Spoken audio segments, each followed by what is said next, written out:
আলহামদুলিল্লাহ সুম্মা আলহামদুলিল্লাহ। নিজের হাতে লিচু গাছ লাগিয়েছি।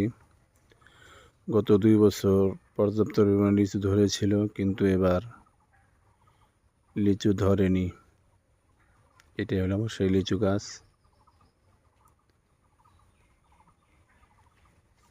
এইদিকে আর একটা আছে ছোট লিচু গাছ, এটা তো লিচু এখনো ধরেনি।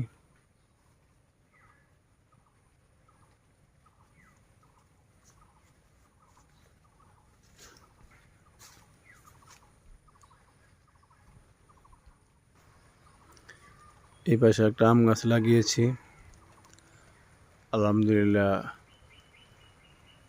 5-6টা আম আসছে।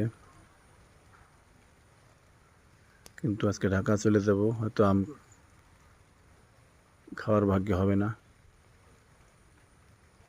তবুও আম আসছে, শুকরিয়া আলহামদুলিল্লাহ।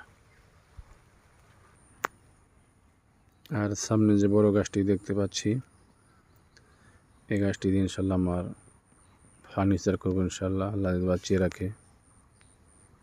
তো গাছটি মোটামুটি সার হয়েছে, বড় হয়েছে। এক সময় আমি এই ঘরে বসবাস করেছি, এটাই আমার বাসস্থান ছিল।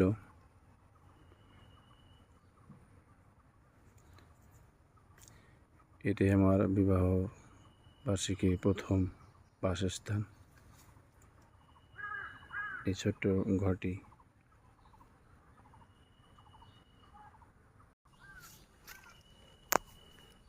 আর এই আম গাছগুলো হলো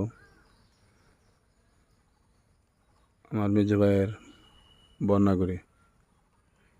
মোটামুটি ভালো আম ধরছে, কিন্তু ওরা তো এখন বাড়িতে নেই। এদিকেও পর্যাপ্ত পরিমাণ আম আসছে, মাশাআল্লাহ আলহামদুলিল্লাহ, অনেক আম ধরেছে।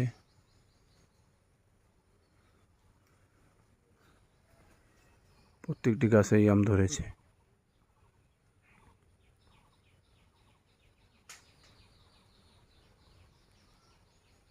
সব গাছে কিছু না কিছু আম ধরেছে,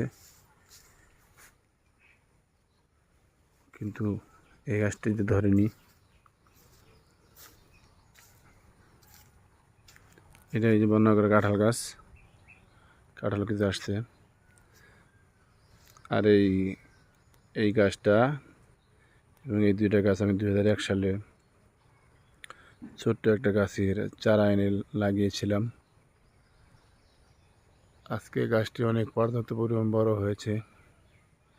চেয়েছিলাম এই গাছটিতে ফার্নিচার বানাবো, কিন্তু দুঃখজনক বিষয় হলো গাছটি নিচে একটু নষ্ট হয়ে গিয়েছে। তো গাছটি এখন বিক্রি করার চেষ্টা করতেছি।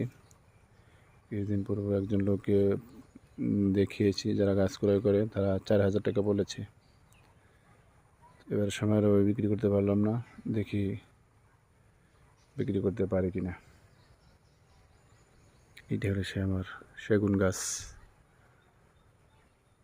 2001 সালে চরমাদার হাফিজা মাদ্রাসা ওখান থেকে 2টি গাছ মাত্র 10 টাকায় কিনেছিলাম।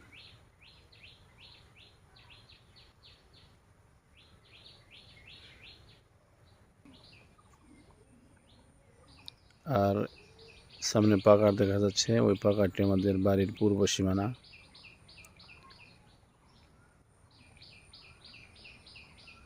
ওই বড় গাছটি হলো আমাদের বাড়ির দক্ষিণ সীমানা, হাতিমটির উত্তর সীমানা।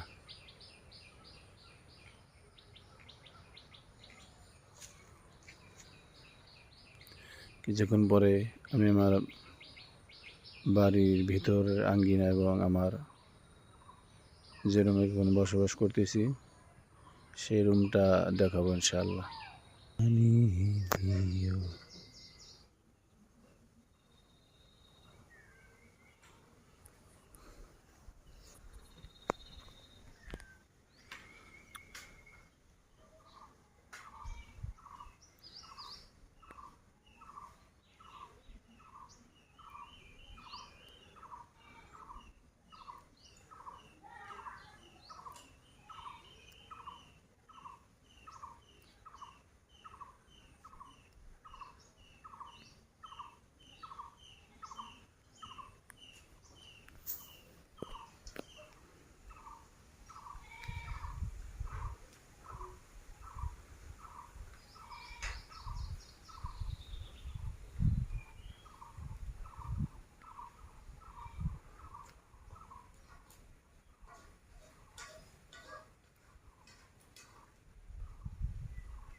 এই গাছটা আমি নিজ হাতে লাগিয়েছি,